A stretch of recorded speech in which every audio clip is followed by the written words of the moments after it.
All right, let's dive right into this explainer. We're going to build a clear, highly structured roadmap to figure out exactly when and how capital gains tax applies to your property. Look, taxes can feel like an absolute maze of endless clauses and subsections, right? But today, we're cutting straight through that noise. We're going to translate the actual tax code into a simple, step-by-step framework that actually makes perfect sense. Let's kick things off with a super fascinating question. Does every single time money changes hands for property mean the tax authority automatically gets a cut? Think about it. If you upgrade your personal car and sell the old one for a bit of cash, are you suddenly on the hook for capital gains? It's a scenario almost all of us face at some point, but the real answer requires us to dig into the foundational rules of the tax code. To find our answer, a transaction has to pass through three strict gates. Gate 1, the asset. Gate 2, the transfer, and Gate 3, the time.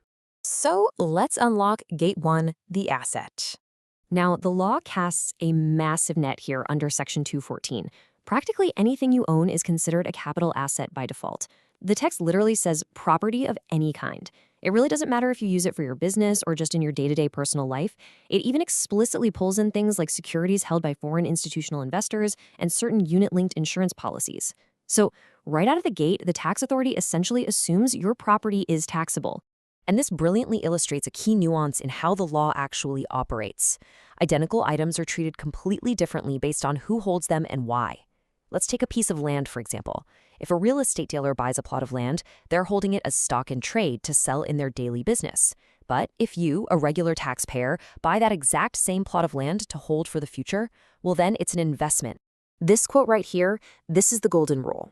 It's the intention behind holding the asset, not the physical nature of the asset itself, that dictates its tax fate. For the real estate dealer, that land is inventory, so it's handled under business income. But your land is an investment, so it walks right through Gate 1 and becomes a capital asset. But here's the crucial point. Not everything makes it through this first gate. The law actually provides specific exclusions. We just talked about stock and trade, right? But look at that second bullet point, personal effects. This means movable property held for your personal use, like your furniture, your clothes, and yes, to answer our earlier question, your personal car. Because it's a personal effect, it's totally excluded from being a capital asset. Rural agricultural land in India is also specifically excluded, so it completely bypasses this gate. However, don't get too comfortable. You know the tax code loves an exception to an exception. The text clearly warns that high-value movable items, specifically things like jewelry, archaeological collections, drawings, paintings, any work of art really, are firmly kept in the tax net, even if you use them personally in your home. Oh, and while rural agricultural land is safe, if that land happens to be situated within specified urban limits, boom, it becomes a taxable capital asset. Okay, assuming your property is a capital asset, let's step up to Gate 2, the transfer. What's really fascinating here is how the word transfer in legalese goes far, far beyond just a simple everyday sale. Sure, if you sell a house to a buyer, obviously that's a transfer.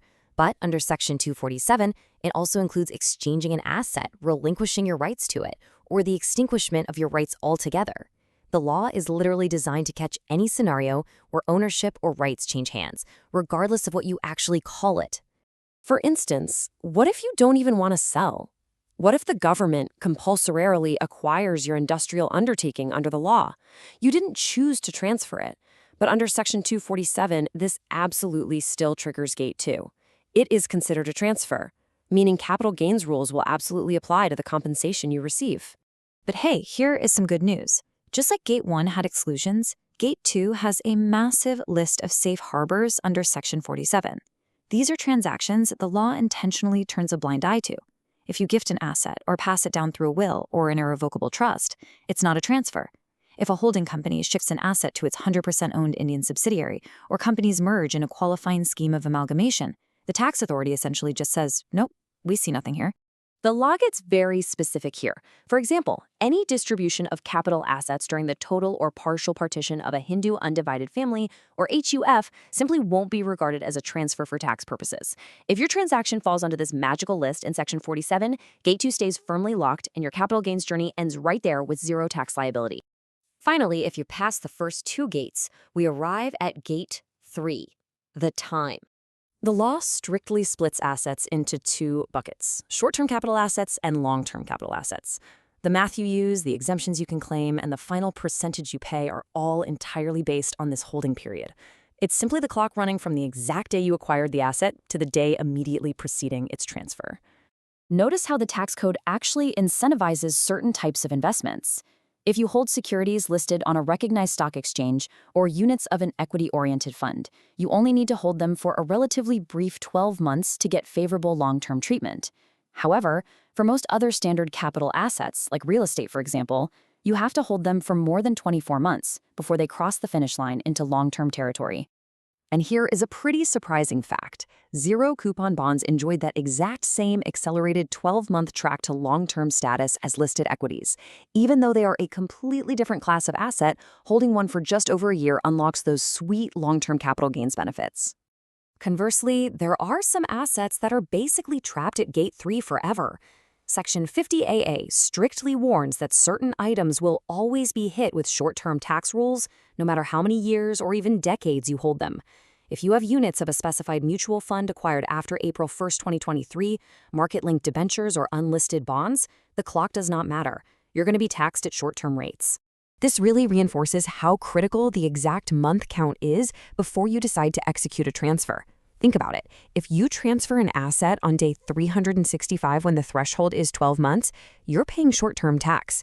If you literally just wait until day 366, you're paying long-term tax. Planning the exact timing of Gate 3 can drastically alter your financial outcome.